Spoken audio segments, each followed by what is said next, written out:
Well, Josh, welcome to the line, man. It's really good to have you here. We've been relating online for quite a while, and we've tried this a couple of times, and now here we are. Yes, man. Yeah, so good. So good. I'm so glad to have you here. Yeah, thank you, man. Thank you for this. And I just appreciate you. And well, let's talk about, before I say what I appreciate here. Where are we exactly right now, Josh? The mothership, man. Yeah. We're in the mothership, Miller Electric HQ, in Jacksonville, Florida. Wow. Yeah. Wow. Yeah, we drove in this morning. It took me a while to find the front door to get in. It was like, this place is huge. It is. Yeah. It's incredible. Yeah. It's hard not to kind of be shocked, Yeah. when you walk through the front doors. So. Yeah. So just for our listeners here who might not know you, what's your full name and your title here at Miller Electric? So Josh Joshua Nieves. Yeah. I'm gonna lay claim to that now. Yeah. So Joshua Nieves, full title, Regional Workforce Development Manager. I cover the Tampa Bay region all the way down to Fort Myers, even as far as Naples. So we will call it the West Coast of Florida minus the Panhandle. Okay. Yeah. Awesome. So awesome. So we're here to talk about a little bit of your origins today, and we're here to talk about Miller Electric. Yeah. And I think one of the things that I love, as I've done some of the research on this company and the organization, is how. So I have this thing in branding that I personally like. You know, when you're in marketing and brand development and brand building, there's all different aspects of it. But I personally love what I call a classic brand. And a classic brand is one that it knows who it is. It's not too boisterous. It's kind of like when you know you're the boss, you don't need to tell anybody you're the boss. You know what I mean? And Miller has that feel to it. Yeah. Like you're not like wrapping your trucks and putting, this or that. And there's nothing wrong with that. You need to know who you are.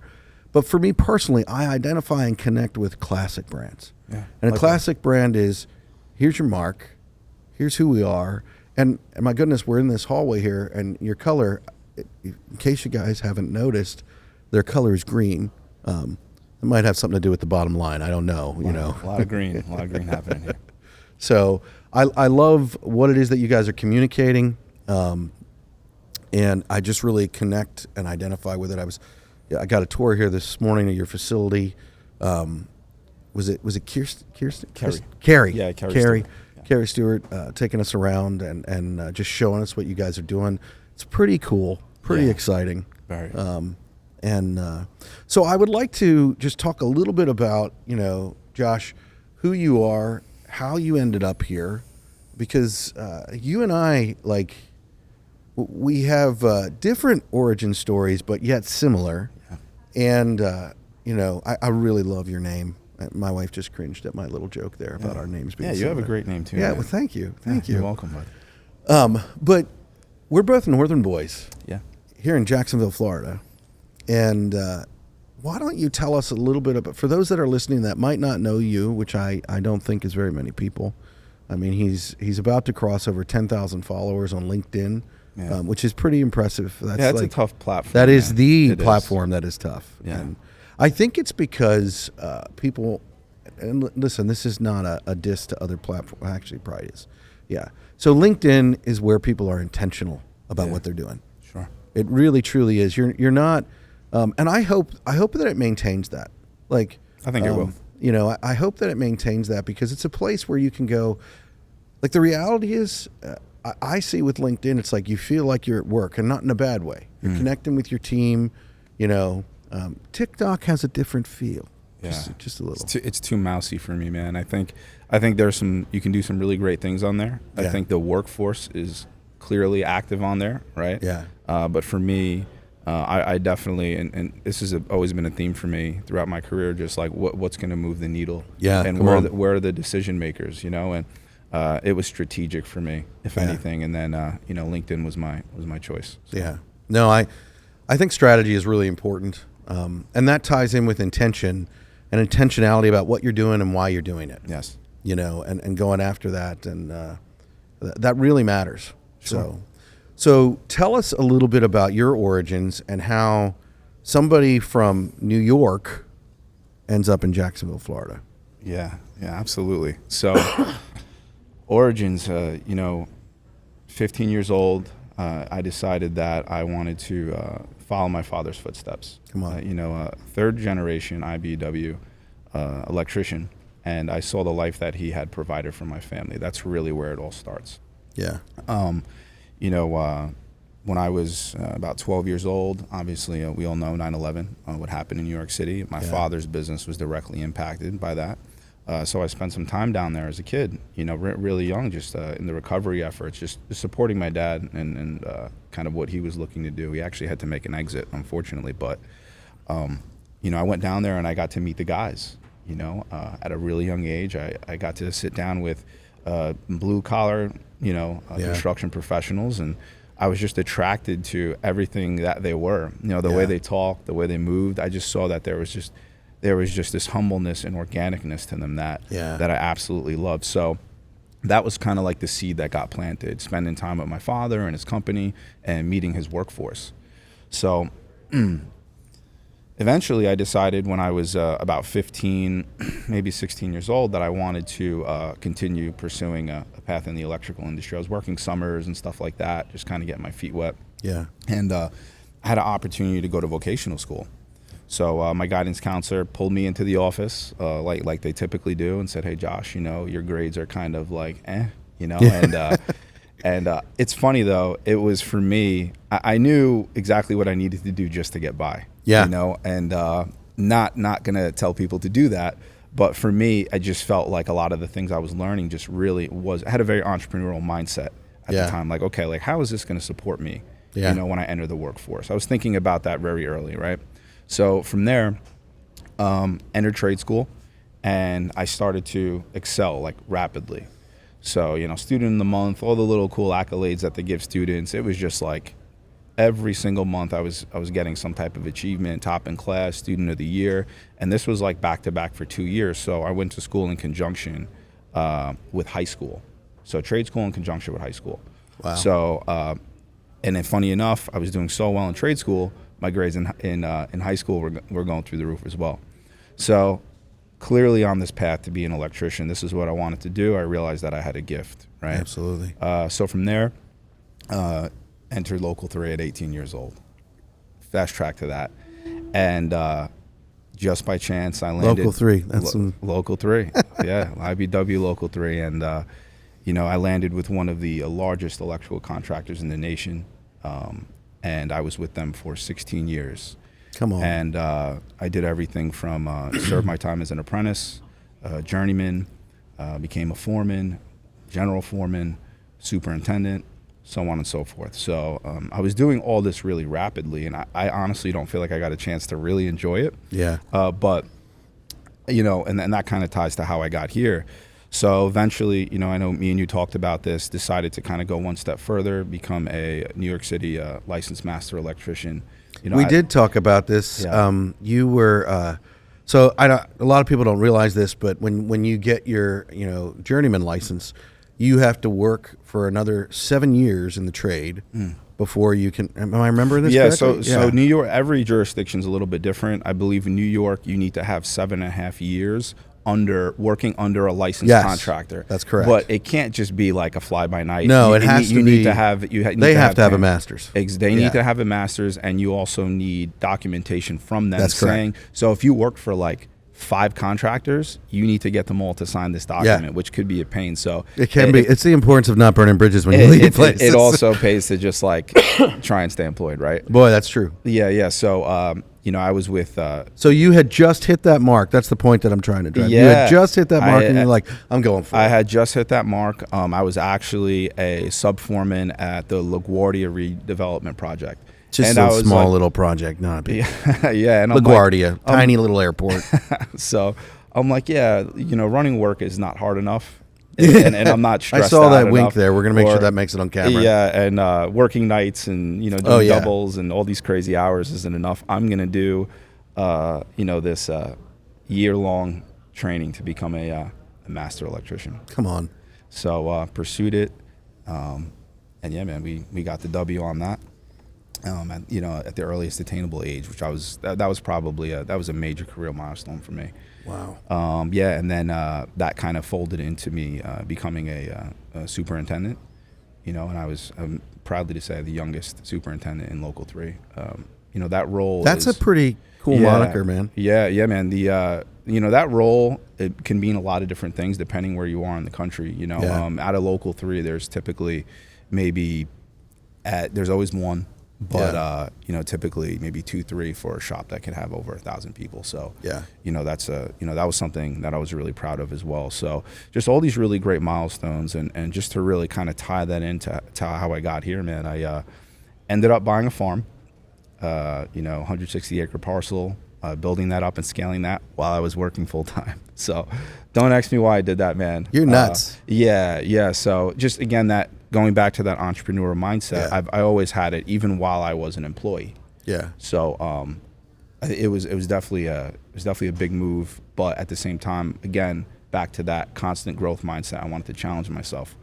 So during that time, I was just really kind of, I felt like I was stuck on the hamster wheel, and maybe that's because things were just happening so fast for me. Yeah. So I think there's two parts to that. I think it's great, but also I think that I think when you achieve so much so young, you start to say to yourself, like, okay, like maybe I just need to dial back, or maybe I just need something new.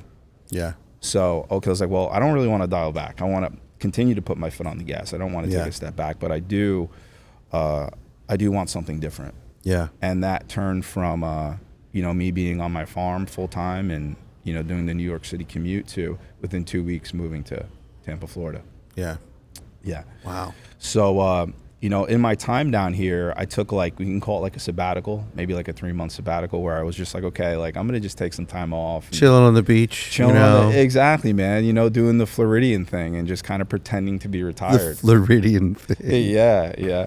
So just grateful and fortunate to be able to just have that time to really reflect. And then the power of social media. I got in contact with someone on LinkedIn. That's when I just started creating content, and it was someone from the leadership team here at Miller. Hey Josh, what are you doing? Like, what's your story? Like, what are you doing down here, man? Like, Local 3 guy in Florida, Tampa, like, what's up? And I was like, okay, like, what's going on? How can I help you? They're like, hey, we'd love you to come see what we're doing here in Jackson. When I came here, to be honest with you, I wasn't really sure if I wanted to work with anyone again. Full transparency, I was really kind of just trying to get my head wrapped around things and what my next step was. But I walked through these doors and, I couldn't help but be impressed by what was built. But not so much that when I finally sat down and I had a conversation with the team, it was the C-suite. Yeah. Right, the leaders here. And I went, okay, and we talked about this. Like, if these are the leaders in this company, I believe that trickles down to everything else. Yeah. And these are the type of people, if I'm going to work for someone, I will work for. And that, allowed me to, be where I am right now. So I think I just want to take a minute to kind of draw something here to acknowledge something with the leaders in this organization. So we are actually sitting in the middle of the offices here. Yeah. We're in a hallway, and there are more hallways to that side and more hallways to this side. And we're sitting here, and as you walk down the corridor to come through the building and you look down the hallways, there are these green columns. Again with the green. Like, I get it. I do love the color of money. Yeah. You and me both. But there are these green columns, and on these columns, they have, and I find this very interesting. The one behind you is collaboration. Mm. And there's another one down the hallway that is trust. There's, and I can't even see some over there is community. And the point with the intentionality with what they do, that the way that the space is designed, the thought, and again, coming back to what we've been even talking about from the beginning here, and I've been thinking a lot about this lately, being intentional with what we do. Mm. It's pretty obvious here at Miller that there is intention with what they do. And so I'm not surprised that you wanted to be a part of that and that they wanted to collaborate with you. Yeah, so one of the biggest things that I found, I've been here a year now, is that, these aren't just words, right? These aren't just words. And, today we see a lot of companies are adopting the core values thing, right? I think it's a great way to attract people. but there's the other side of that is, living by the words, living by those words. And for me, I remember, you should hire and fire based off of your values. Yeah, man. Yeah. So one of the biggest ones for me was trust. Come on. Not, and this isn't a pat on my back, but I had felt I had done so much in the industry at this point. So whoever I was going to work for, man, the micromanaging thing doesn't work well with me. Yeah. And I think that kind of ties back to the entrepreneur kind of mindset, right? Yeah. So I was like, man, I don't want to work for anyone and have anyone hold my hand or kind of just really hovering over me. Like, just tell me what you need me to do. And this is the foreman, this is the superintendent mindset. Just give me the blueprint. Tell me what you need built, and I'm going to build it. Yeah. And just give me the benefit of the doubt, right? So immediately, like, those words didn't even need to be said, and that trust piece they honored. So that was a big deal for me, and that remains to be true till today. So, well, I think that's pretty cool because you really don't know who people are until you've worked with them, sure, until you've been with them for a little bit, and when people really show up in who they are. It's when you have to go through those things where trust needs to be given, where trust needs to be earned. Yeah. And I find it interesting as I go through life and projects, when there's an issue or a problem that needs to be dealt with, that's when you really learn who you're working with. Sure. And so it's pretty cool that you've been here for a year and the same things that you saw on day one actually ring true, and they're not just words on the wall. Yeah. Because everybody is getting on board with core values, and the thing that I would say is that's all well and good, but we've talked about this a lot. We were talking about it with some of your team members here. Yeah. In the trades, man, people can smell a fake. They can 100%. smell a fake a mile away, and I think that's one of the things that I really love about the trades is authenticity is real. And not only do they smell it, it's kind of like, have you heard of this thing called stolen valor in the military? Oh, of course. And it's it's very similar in the trades if you end up being a fake and we find out about it. Yeah. It's very similar in the sense of it's not a good look, and very quickly. And the cool thing about social media, which for years I despised, I wore it as a badge of honor that I didn't have any social media. Yeah. But what I learned, and the creative team at Blackline actually really helped me as a leader to recognize this. It's the square. It's the public square. Yeah. It's where people are talking. And I was complaining about social media one day, and the comment was made to me, well, social media out there is what people put out there. Sure. So why don't you put something good out there? Right. And it was like, I'm big on challenges. I mean, we call this podcast The Line, and I asked you to step up to the line. I mean, I'm big on, well, let's have a challenge. You're going to challenge me to do that? Like, if you want me to do a job, just tell me that it can't be done. And it's like, okay, well, there's got to be a way to do this. Yeah, so, yeah. But so, to back to my point, I'm getting sidetracked here, but the reality is in the trades, that authenticity, it has to be there. You learn very quickly if people are for real or not for real. And, it's interesting. The older that I get, there are signs that I see. Yeah. And so when I walk in this building, one of the things that stands out to me here is one of my favorite bosses said to me one time, we were on a huge wire pool. I was a first-year apprentice. Huge wire pool at a treatment plant, and I wanted to impress the boss. And so we needed a tool or something, and I ran to get it. And I come back, and he didn't yell at me or anything. He was like the most calm, cool, level-headed guy. Right. And he says, Malat, he says, we don't run. And I said, well, I want to do a good job. He said, we don't run. Yeah. He goes, we plan and we do our job and we're effective. And he said, we only run if someone is bleeding or, there's something like that. Or but he said, coffee's late. And I walk in this building here this morning, and please hear me. This is meant to be a compliment of who they are. Nobody's running. Yeah. Nobody's running. And the reason is my old boss used to also say, well, we work intelligently so that we're not, hurry is never good. Yeah. Hurry is never good. Working with intention, having purpose in your step, that's different. Sure. But hurriedness is just usually it's a sign that you don't know what you're doing. Yeah. And so I walk in here this morning, and it's like people are walking around with intention. They know what their job is. They know what they're doing. And there's also an air of it's something when you walk into a space and you feel welcomed. Yeah. From the very front door, to every person that you introduced me as we walk down the hallway, to this gentleman walking by that I'm just saying on camera there. It's the reality is there's that that feeling of camaraderie, wanting to work together and with intention, and that's a pretty big deal. I mean, to see that. Yeah, so that's another big part of it too, Josh. When I walked in here the day that we had that meeting, it was great because it wasn't even an interview. It was just a conversation. Yeah. The C-suite was there, a couple executives, and it was just like a conversation like this. Who are you? Tell us a little bit about yourself. How'd you end up in Florida, right? Yeah. And which for some reason is always let's just be clear. You're a New Yorker, and while you've tried to mellow your New Yorker, I'm trying, man. It's not essence, easy. I'm shaking over here. I don't know that it's humanly possible. I'm just saying it might be with you for the and honestly, I think it's a great asset. Yeah. I told you a story the other night about my first experience in construction with a New Yorker, and how good it was. And so I think it's something that you should wear as a badge of honor. Yeah, I am very proud, for my time spent in New York City. And, who knows? You never know. I might find myself back there, in some capacity. That's where all my relationships are. The business manager of Local 3 is also the chairman of the IBEW, Wow. And, anytime I go back to New York, I always make sure to go back to the Union Hall, to our joint board, and just make sure I pay homage to everybody that's in there, because without them, I wouldn't be here today. Yeah. So. Yeah, come on. Yeah, man. So I have a question. Yeah.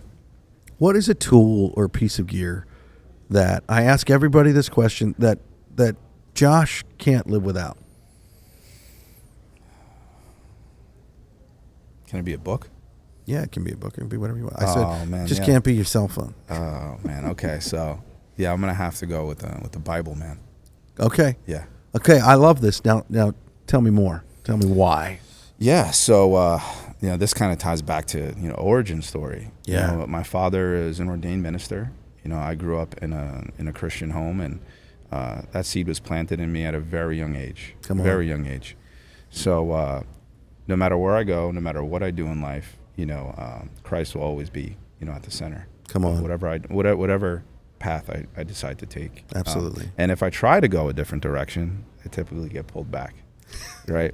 So, and I know we talked a little bit about that last night. Yeah. Shout out to Josh. We had a moment of prayer last night for dinner. I think we should bring that back, like, into the world. Yeah. But that meant a lot to me, man. And I think that's where that synergy lies in the relationship. Kind of got kicked off. So, yeah, man. The Bible. Grew up in a Christian home, and spent a lot of my time, in church. It's kind of like PK, they say, like pastor's kid, right? And that is a huge part of who I am and how I move on a daily basis. So yeah, well, I think that's huge. I think that that's something that really ties in intention in what you do and why you do it. Yeah, and I think that's important. I made a wisecrack last night about my beliefs and what I believe, and we'll all find out someday who was right. But the reality is, whatever it is that you're being about, let there be intention in it. Absolutely. And, I share with you a feeling of, I believe people have value because of how they were created and why they were created. And so for me, I think that's one of the biggest things. And I really feel in the trades, I want to communicate the value of the men and women that do the work. Yeah. And it's not about, the wire that you pull or the conduit that you run. It's not about the task. No. It's about, you were created for a purpose, to be about something and to be doing that. And amen, man. That's Mr. where we Colin, need to be. Brother. Well, I just really believe that. I don't, I think that we really want to be moving forward with that intentionality in what we do. Yeah. So let's talk about Miller here. We talked about your origins. We talked about New York. But here we are in Jacksonville, Florida, which I love that we're doing the podcast inside. I know that some of you are outside working right now, but listen, this is Jacksonville. When you walk outside, you know where you are.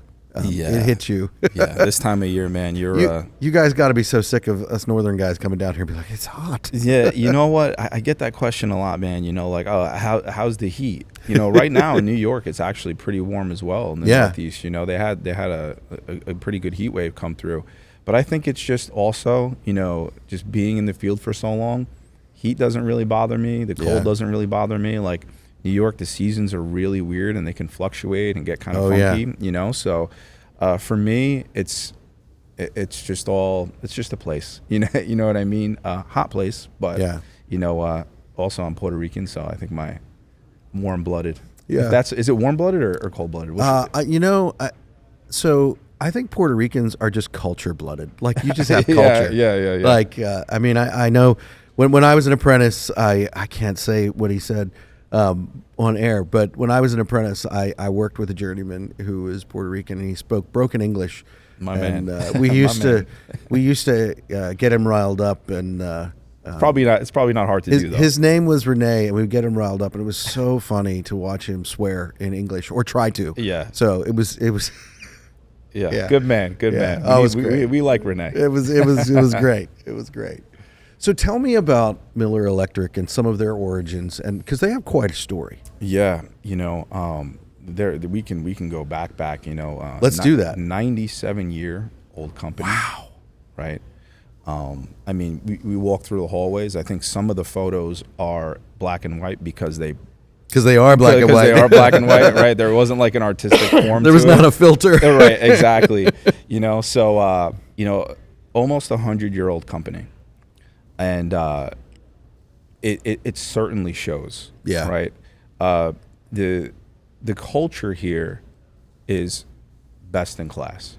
Anytime I have a conversation with someone and I talk about Miller Electric, I always talk about the culture. Yeah. And you would, you know, there's a lot of companies that are very old, right? And over time, you know, that piece gets diluted a little bit. You know, maybe it changes hands. We all know what happens. We say regime change, and all of a sudden, you know, maybe the company that was once something really special is just, it's not there anymore, or it gets acquired. And, and which Miller recently did. You know, through I did see that, right? Yeah. And I think there was this big concern that, oh my gosh, everything's going to change, and it's like, no, like nothing's changed. It's the people here. The people here make it what it is, and. For me, well, let's be real. That's why companies acquire companies. Yeah. So, I mean, in some instances, sometimes they're going in as raiders, but that's not the case here. They're like, wow, you guys are doing it right. Yeah. So you don't come in and be like, change everything. Right. Yeah. Right. And honestly, so there's the culture piece, and I know that's a buzzword, right? Yeah. But there's a lot of layers to it. But I just think when I started to see the investment that they were making in people. Yeah. And that's with myself included. I was like, okay, this is the real deal. And there are people here who have been here, you know, 40, 30, 15 years. If that's not a testament to the work that they're doing, I agree. People don't stick around that long if this isn't the place to be, right? Well, and there's a couple aspects to that, because it's not just culture, but like, especially in today's world, people are like, well, I want to see that there's a place that I can go. Yes. I want to see that there's somewhere that, well, I'm not just this. And so clearly they're providing that structure. Well, the president of the company came from the field. Come on. Yeah. You know, we met him for a little bit. Yeah. And, you know, he came from the field. He went through the program. We also have our. So that was the gentleman that walked through, shook my hand. So this is really important. His name is. Yeah. So this is a compliment. I wouldn't have known that you were the president of the company. Like, in all honesty, he was just like another one of the guys, another one of the people. Yeah. So going back to that, you know, you feel welcome right when you walk through Absolutely. the door, right? And that's also true for the multiple branches that this company has. I'm based out of Tampa. You would think that office was their headquarters. Really? Right. And the same thing, man. Everything that they do from the top down, it bleeds into the workforce. And you go down to Miami, same thing. You know, Gainesville, same thing. And then, you know, Texas. Yeah. Everywhere you go, you are welcome with open arms. You know, it is truly a special place. Yeah, that's really cool. Yeah. Almost 100 years, you know, and been investing in people in that time and going through that process. So talk to me about, so we've talked about, and this is going to be a little outside, because I know that culture and people you really want to be bringing in, but I don't want to know any of your clients' names. But like, what is it? Why do people want to work with Miller? Because that's a big part of being able to invest in people, is that you're building relationships with clients and you're providing service to them in a way that it's attracting the right type of client to your organization. Yeah. And so I want to make one statement, and then I'm going to let you answer the question for me. And the question, just to be clear, is what is it why do your clients want to work with you? Yeah. And so that's the question. But I heard this thing from one of your people this morning, and we were talking about clients and how they're important to Miller Electric. Yeah. And the statement was made, well, we don't look at any job with just the construction in mind. Yes. We want to be there forever. Yes. And this is the important part about that statement when I heard that. It wasn't about the green.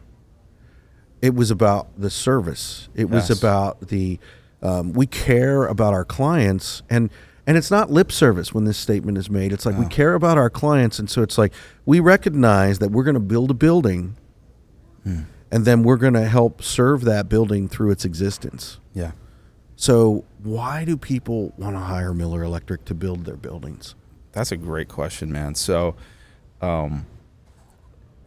quality, community. We talked about core values, and I talked about how they actually, practice what they preach. Yeah. Right. So, number one, the quality of work is absolutely phenomenal. I have tremendous opportunities traveling the country, going on job sites, doing different trainings for senior field leaders. And when I go to these projects, I mean, the way the field is set up to perform at a high level blows my mind. Yeah. If I was a GC or if I was a high ticket client and I saw the way that Miller showed up on a job, I would be blown away. Yeah. It's very hard not to be impressed, right? Yeah. So that, just that alone says something, right? How you show up on a job site, how your manpower, the way everyone carries themselves, the way everyone presents themselves, like absolutely, there's that quality piece, and then obviously the installation is best in class, which is essentially what the client's paying for. Absolutely. Right? So, and then when we talk about community, right? Fort Myers is a perfect example. Yeah, it's on the column over there. Yeah, you saw that, right? So it's kind of hard to miss. So we talk about community. Fort Myers is a perfect area. There was never a branch there. Fort Myers is actually one of the fastest growing, and Cape Coral, fastest growing communities in the country right now. Wow. Right? So Miller Electric just planted a branch there, right? So they're building a hospital, a beautiful hospital. There's some other moving parts to that as well. But, why just show up and build a hospital and leave? Why don't we become a staple in this community and help it grow? Yeah. Right. Not only are we just building here, but we're creating what? We're creating jobs. We're creating real opportunities. I'm going to be down there soon, doing what we talked about it a little bit, a Trade Pro Academy. This is some of our newer green electricians. They come in, we're going to teach them everything from how to read a tape measure to, do quality installs. Yeah. So when we talk about quality, we really touched upon that piece of what they're doing on the job sites. And then also community and how they make a tremendous impact wherever they decide to land. So, yeah. I mean, if going back to your original question, if I was a client, I mean, that's everything I'm going to be looking for. So, well, the reality is, especially in electrical, I mean, it is this way in all trades. And Josh and I are both electricians, so this podcast is definitely going to have some favoritism going on there. So I apologize. Don't apologize, man. Yeah. Keep it real. That's what we're here to do. But the reality is, in the electrical trade, it is in every trade, but it's about the people. Yes. It's about the people. And, there are things that in this trade, they're life safety. A lot of what we do is life safety. 100%. And a lot of it, the reality is, as much as we understand electricity and as much as we understand what it does and how it works, we still don't. Yeah. The reason that we do some of the things that we do and that we go through the processes that we go through and that it is so important is because it's not really something that we can control super effectively. All you need to see is, was it a few weeks ago, that lightning bolt that went across however many states? Incredible, right? Yeah. Wild. What I'm getting at is there is so much power in electricity Yeah. that if you don't play by the rules and understand and know what they are, then you're going to experiencing something that you don't enjoy. Yeah. And so training the people, having the people on the job, having those cultures, and that attracts, I would say, clients that it's like, sometimes, there are different people for different projects, but if you're building something and you want it done on time, Sure. you want it done right, you want it done effectively, Yeah. then it matters the people that you have in those roles. Absolutely. And so talk to me a little bit about that. Like, so you talked about, you guys have some training. I saw that you have prefab shops out here. So I just want to talk about this. I saw when I was out in your warehouse. This is pretty cool. Yeah. And this is just smart. This is something that I love seeing things like this. They were working on what we call skid work for like car charging stations. Yeah. And if I heard her correctly, and so it's all on a skid, prepped, ready to go, get loaded on a truck, go out and drop on a job site. Yeah. Normally, she said it takes, 6 weeks, 7 weeks? Sure. And she said they're down to 2 Yeah. with the skid 2 work. or 3. Yeah. That's, yeah. If you're in business, that's called how you put more money in your pocket and have more money to invest in your people. Sure. Yeah. So if you have worked on any projects, and when I say that, Josh, I'm not saying this to you, I'm saying it to the audience, large scale, even hyperscale. Yeah. Right. There's a lot of logistics to get things done on a job site, and a lot of it can inhibit progress, right? And it does not streamline operations. Yeah. So if you can perform this work in a controlled environment, right? Not an environment someone else is controlling, you're controlling. Yeah. It's clean. You have everything at your disposal. The material isn't 20 miles away. You don't have to get into some of these like hyperscale jobs. You have to get in a buggy to move around. It's incredible. So if you could do it in a clean environment and you have the product right by your side, and you have everything is readily accessible to you, by just turning your back. Yeah. Why wouldn't you do it? Absolutely. Right? And also some of this equipment is also very expensive. We know what happens when you move it on a job site, especially jobs that are going up 50, 60 stories. Putting things in an Alamac isn't always lucrative to whatever it is you're moving, right? Yeah. So and things happen. Things things can go wrong. So let's circumvent all that. Let's do it in an environment we can control. Yeah. We'll wrap the product. We'll get it. Our people are they're putting it together. Right, there's a QA/QC process, getting it on the truck. We have our own drivers, right? Yeah. So we're not letting anybody else move this stuff, and then we have our people set it.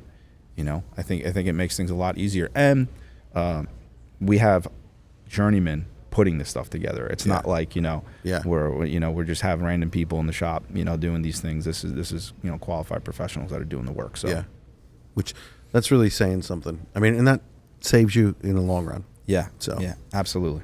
So I want to work here. How you have somebody that's like, I want to work here at Miller. What is it that, and let's talk about the platforms and social media that aren't LinkedIn. And so you have people out there and they're like looking for what they want to do. And I've told you some of my story. I didn't want to be an electrician. Yeah. And then I discovered I did. I discovered that I loved it.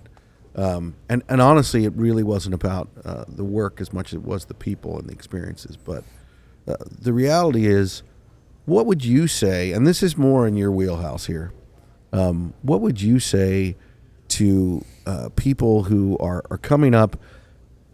Here's how I'll say this, Josh. Your story is very similar to most trade stories that I've heard in the sense of your dad was a tradesman. Yeah. There's a lot of you out there that might be listening or know someone that doesn't have that blessing, we'll call it. Yeah.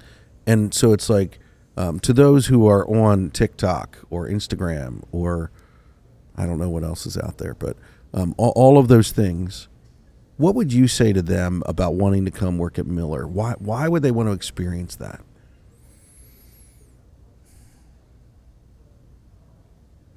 Like they don't know anything. They're to use your words, they're green. Yeah. And they don't Like you got that exposure at a very young age, and they don't have that. What would you say to them about Miller and coming in without that exposure that you had coming into the trade? I would say that exposure does not make you qualified, right? I was blessed. I was very fortunate. You don't need to come from a family of skilled trades. You don't need to know how to read a tape measure. We'll teach you how to do that. Come on, this is what I want to hear. Yeah. So I can't tell you how many times I meet young men and women and they say, well, like, I'm not really good with my hands. I don't really know electrical work. Well, you don't need to. Yeah. Right? I don't know, and I've shared this before, any other industry where you can come in right out of high school, only with a high school degree, 18 years of age, right? Where you don't need to know how to do a thing, and we will teach you from start to finish. So say the really important part that I think is really cool about the trades is they'll pay you too. And they'll pay you. Yeah. One thing I do think is very important to mention, Josh, is that the earlier you start, the better. Come on. And I just want to put some sense, like, I thought about college. I did get accepted into an Ivy League school. I will not say which one, but I did. It's in New York. But I did. It's in New York. Yeah, but at the same time, man, my logic was this. Okay, well, I don't want to go to school, spend all this money, and then just like end up in the trades. You know, that may happen. Maybe instead of that, I'll make money, right? I'll make money first, and if I don't like the trades, at least I got ahead of it, and I can go to school in my early 20s, and that's all good, right? Yeah. You're going to know if it's for you within the first couple of years anyway. Oh, yes. You know what I mean? Yes. Maybe even sooner than that. Yeah. So whenever, one thing I will say to young people, if you are interested in the trades, start doing your homework early on. It's not a race. Start to kind of tap into, the different skill sets, electrical, plumbing, so on and so forth. If that excites you, great. Right. And also just be intentional about who you decide to work for. Yeah. Right. Not all companies and all entities are created equal. Oh, come on. So just make sure that whoever you decide to work for is going to meet the needs or whatever future that you want to have for yourself. Your name is not the only thing that matters on your resume. Well, that's the truth. You know what I mean? So, the companies that you work for, the entities, I mentioned, obviously Miller Electric and IBEW, like, all those things matter and they carry weight, right? So I was very intentional about that at a young age. And, for me, that intention is the theme. Yeah. So it's no rush. It's okay if you don't know what you want to do. But this industry is for everyone, whether you know how to read a tape measure or not. Yeah. So. Yeah. I think I love that analogy. My father was a carpenter, and I remember where I was when he first taught me to learn how to read a tape measure. Yeah. And then I remember, I've been blessed to be in leadership in some companies, and I remember being on a job one day, and I was walking by this young woman that was roughing stuff in, and I just saw that she was struggling with something. She was like new to the job, and it was a pretty basic task, and I just walked by, and I was like, man, something's off there. Like, she's been staring at that thing for struggling. And so I walk into the room and I said, hey, so, how's it going? What's going on? And she's just talking to me for a little bit. And I go over, and this is why I make this point. I go over to the next room, and so I asked the foreman, I said, hey, what's going on? He goes, she's taking so long to do this. And he says to me, now this is important, I'm being revealing here. He says to me, she doesn't even know how to read a tape measure. So I looked at him, I said, well, whose fault is that? So here's the point. Yeah. That's something that I love to hear, that, you're saying, well, we'll teach you how to do that. Yeah. And to teach people, it's something where you actually have to slow down and take the time to teach people. Yes. And that is because that you're thinking ahead. And if you guys are doing that, and you have that, and that's something then as a young person, and I love what you said about this, do your research. You're not selling anybody on Miller. Right. And again, this comes back to, and I don't know if I said this on air, if this is earlier, classic branding. Yes. And it's like, you don't have to sell it. This is who we are. If you like it and you align with it, come check us out. Yeah. Yeah, Josh. So, like, an important piece too, when I talk about, hey, like, we'll teach you how to read a tape measure. That necessarily isn't me walking up to you on a job and teaching you how to do that. Quite often our apprenticeships get filled up. Absolutely. Right? So I get this all the time. Well, I couldn't get into the apprenticeship program. What's the next step for me, because I still want to be an electrician, you know? A lot of people, when they don't get in, they quit. Yeah. I had a young man recently, he applied, but he's not going to be ready to get in until the January class. So he's got this 6-month runway, but he said, Josh, he's calling me, man, this kid, he wanted it. And I love that. I love it. He reminded me of myself. He really wanted it. So I said, okay, you want it? You want to come to work? We got him classified as a CW, right? Construction wireman, which is basically like same thing, ground level. You're just not going to school. So, dude, I'm going to put you in prefab in Tampa, and we're going to get you to work. Yeah. We're going to teach you, right? And then we're going to put you through our Trade Pro Academy. So when I talk about how we're teaching you, right? 8-week class, 1 day a week for a full day. We are teaching you everything from how to read a tape measure to how to bend conduit, lift fall protection, safety training, so on and so forth. We're doing that. We're continuing to scale that model now, right? So there are individuals who are not going through the apprenticeship. So who's training them? Can't just throw someone like that on a hyperscale project without any kind of training, any type of guidance. So now that Trade Pro model is being scaled to 4 weeks, every single day a week, you know, Monday through Friday. You know, we're taking these people and we're investing in them. What's really special about this is many are considered opportunity hires. What other company is hiring people if they don't have work for them right away, right? So they're bringing them in. We know that there's work forecasted, right? So let's put them through this 4-week program, right? Or the 8-week, 1 day a week. Once the work hits, they'll be ready to hit the ground. I don't see any other company doing that. Yeah. When I started to see that investment being made, and I'm spearheading that myself. I'm directly involved with that stuff. So I'm here in a button-up shirt. I think I'm kind of well dressed, right? Yeah. For a tradesman, right? You got the watch, which I like, by the way. It's very sharp. Yeah, you can have it, man. Yeah. but that's how good a career in the trades can be. You can have it, man. You can't have my watch. Yeah. So that investment is to me is been best in class. Yeah. Right. And I really think that is what is going to move the needle forward in this industry, is that type of investment into the worker. So, well, and I think this is an important thing to say here, and like I think Miller Electric is doing some really good things here. Yeah, me too, man. Yeah, and but if you're listening and you're in leadership in a company, these are things that not only can you do as well, but you should be. Yeah, you should be. Listen, you don't get to 100 years without being intentional with these things. You don't get there, and so it's like you should be. You want to be 100 years from now. You want to have a company where people are coming from New York to Florida because they want to be a part of your culture. Yeah. It's like, and the other thing is, well, I won't say any of the. You said like hyperscale projects. I won't say any clients or anything like that. But what I will say is, you get to be on cool projects. Right. There are certain projects in my lifetime that I can remember the project, and I'm like, I got to be a part of that, and that was cool. I have been in places that, well, they'll never be on camera, and gotten to experience things, and it's something to be somewhere where like no one's going to get to see this. Yeah. No one's going to get to be a part of this. No, absolutely, man. So prior to being with Miller, the other contract that I was with for 16, 17 years, I can't even remember exactly what it was now. But it was only because I worked with them that I was able to touch these really high-profile projects. It wasn't just me going like, I'm going to go lead a team at the Freedom Tower. It was because I worked for a contractor that had access to that, right?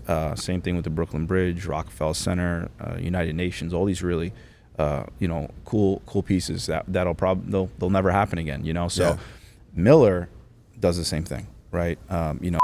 Data center, like, man, like it's really cool stuff. This infrastructure, Jacksonville Jags, their stadium, how we're actively involved with that. Their training center, the Miller Training Center, which is amazing. I googled Miller Electric and that came up, and I'm like, oh, Yeah. That's a good way to represent your brand, Yeah, right? it sure is. Yeah, exactly. So like things like that, like they're never going to be doing those again. So like, Yeah. you know, once that's planted and that's there, you know, to be able to say that you worked on those projects is paramount, Yeah. especially just for just your career as a whole. So, Well, and your experience, like it's experience that, you know, I love hanging out with old timers. oh yeah, you and me both. man. And one of my good friends, a lot of my friends are a good 35 years older than me or older, and Wow. the guys that I really like to hang out with, like seriously, they wouldn't even know how to use a smartwatch, which Yeah, makes me yeah. love them. Yeah. But I remember there was this one guy I was talking with one time, and he was talking about when he was in his 20s and the experience, you know, him and his buddy, like his one buddy went and worked on the Alaskan pipeline. Yeah, that's incredible. Exactly. That's I don't care what you're doing. I swept up the shop floor on the like I don't care. You were Like, there. You were there, and it's like Yeah. those are things that, you know, you get to be a part of, and that's a pretty cool thing that I think that companies like Miller and Miller provide for people is an opportunity to be a part of those projects. And the reason is they have 100 years of doing this. That's why clients are hiring them to do this type of work, because they know that they're going to get what they need, and it's going to be done in a way that it keeps it moving. So, yeah. As good as it's going to get. Yeah. So, Josh, I want to ask you a question. Now, this one, you know, you can pass on it, but people will judge you, and so will I. Judge away. But I like to ask people, you know, what's a mistake that you've made, and the reason that I ask this question is, for me, coming up in the trades, some of the most valuable, and if you've listened, nobody listens to these one after another, so this will be like new. I do, but when I was coming up in the trades, the reason that this question is so important to me, because it was huge and impactful for my life and my growth. And I think it goes for all of us. And we would get what we call windshield time. You know, we'd meet at the shop and we'd ride in the van or the vehicle, you know, the company truck to the job site. Yeah. And I would be sitting in a truck with a journeyman or a master, and we would be going to a job. And when you got an hour and a half with somebody, man, things come up. And Yeah. these old timers, some of them would share their mistakes that they'd made in life with me.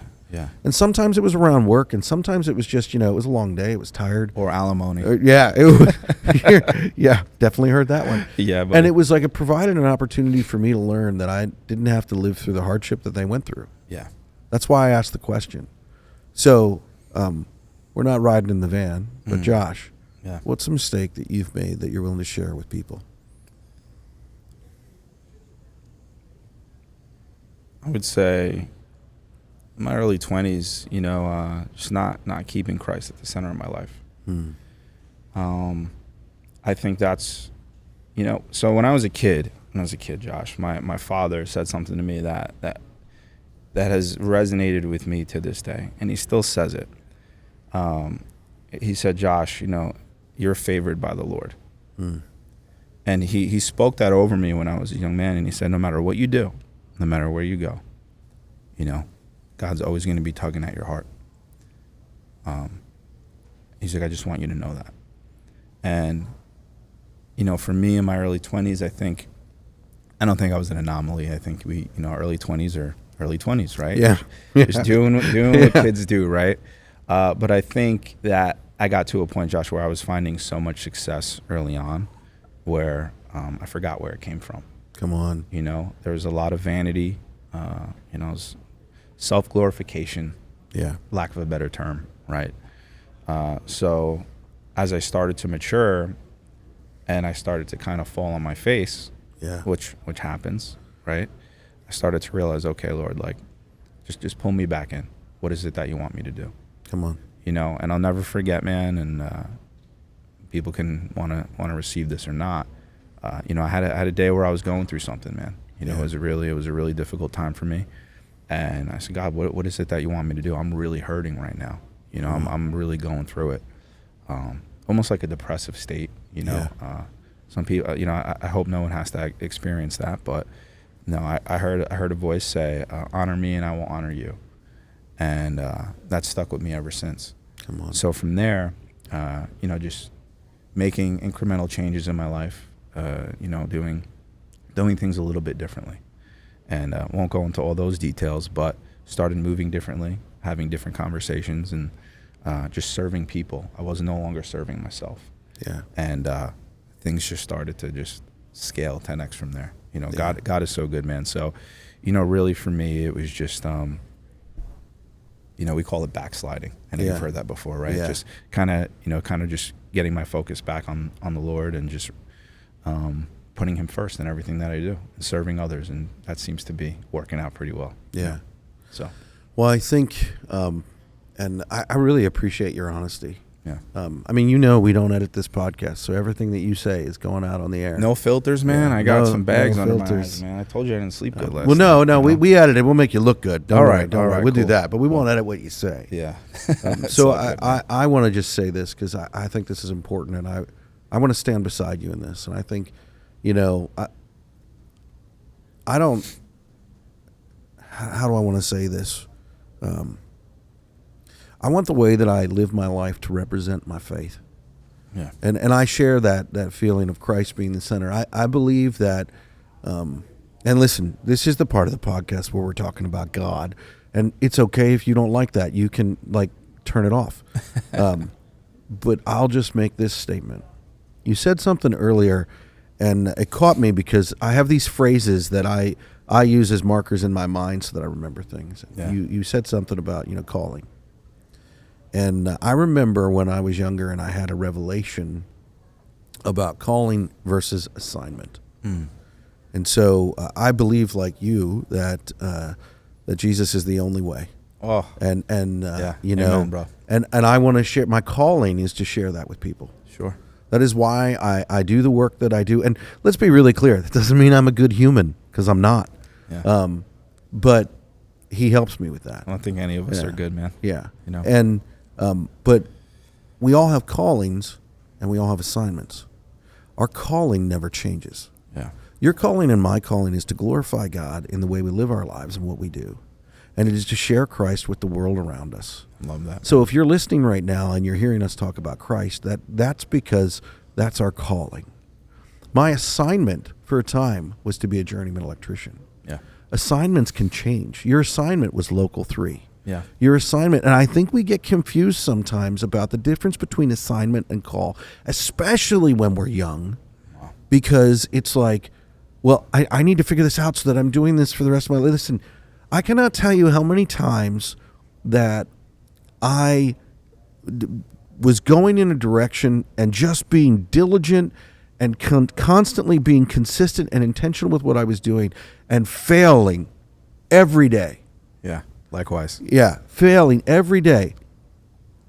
But when we go after that and we're obedient, God has the ability to bring success from over here. Yeah. I'll just say for you a real practical example. I can remember bidding a project and I busted my ass, and we needed it. Like, we needed the work. Yeah. The weight was on my shoulders, and we were going after this work, and I did all this work, and to make it even worse, someone took my number, shopped it out, and gave it to someone else, and led me to believe the entire time that we were going to be doing this work. Oh, man.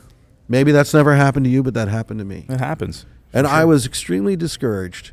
But here's the deal. When you are diligent, I believe that God has the power to bring it from anywhere. Yeah. And literally got a phone call from a client, a job I didn't even bid. Didn't even know them. Yeah. But here's the power of brand and reputation. They heard about who we were and the way we did our work. And they said, hey, we have this job. It was more profitable, and it was large. This doesn't always happen, but it was larger, and it just came to us, and it was just given to us. We didn't have to go love after that. it. I love I that, didn't man. bid it or anything. They're just like, come do this work. Yeah. He provides, man. He does. Yeah. So I really appreciate your honesty. Yeah. Thanks, Josh. And I appreciate being invited here to Miller Electric and hearing about this company. And Josh, I just really appreciate what you're doing online. Oh, thanks, man. Because I think that you are living out what you believe, and you're desiring to bring other people along with you. Yeah. Yeah. You know. I just, you know, I found some success early on, and I just want it for everyone else, man. You know? Yeah, absolutely. So. I greatly appreciate that. I appreciate you stepping up to the line here. Thank you, man. Having this conversation. So, people that are listening, they're from, what geographic areas would you be wanting people to be like, hey, come check out Miller Electric? Everywhere. I was going to say, you come from New York, man. That's pretty far away. Yeah, absolutely. Yeah. So, mostly based in the Southeast. You know, I would say DC down to Florida, over to Texas. I think we even have a office up all the way up north, maybe. So where do they find Miller Electric? What's the website? Yeah. So I believe it's mecojax.com, mecojax.com. Okay. And they're, the website is really streamlined, really simple. You'll see career opportunities on there, everything from the office to the field. Some really, really good stuff there. Also, if you're interested in working with Miller, absolutely reach out to me on LinkedIn. What do they search to find you in LinkedIn? Josh Nieves, and just look for the best looking guy that's named Josh Nieves. That's awesome. Yeah, that's awesome. Yeah, well done. Man. Well So done. yeah, absolutely get in contact with me, and I'll make sure that I move the needle for you. So what if they're not on LinkedIn? Are there other platforms that you are on that people might be able to connect with you? Yeah. So Instagram, I'm looking to grow that. I'm starting to see some movement there. Trying to create more content. It's a little bit different for me, so I'm kind of navigating that right now. There's kind of like a study process behind it, just trying to figure some things out. And what really kind of gets people's eyes there. It seems to be reels, seem to be a big thing right now. So looking to do some stuff there. Yeah, absolutely. So both platforms, I'm pretty active on both. Obviously, LinkedIn more than anything. Yeah. So, yeah, man. Or even contact you. Even contact you. Absolutely. Yeah, you can contact us. And, I would suggest LinkedIn is a great place to check you out to see all the different things that you're doing. Yeah. Again, thank you to Miller Electric and the team here for welcoming us in. Letting us sit up in the midst of people working around us and just being immersed in your culture and what you're doing. And so, thanks for stepping up to the line. Thank you, Josh. Greatly appreciate you, brother. it. Thanks, man. You too.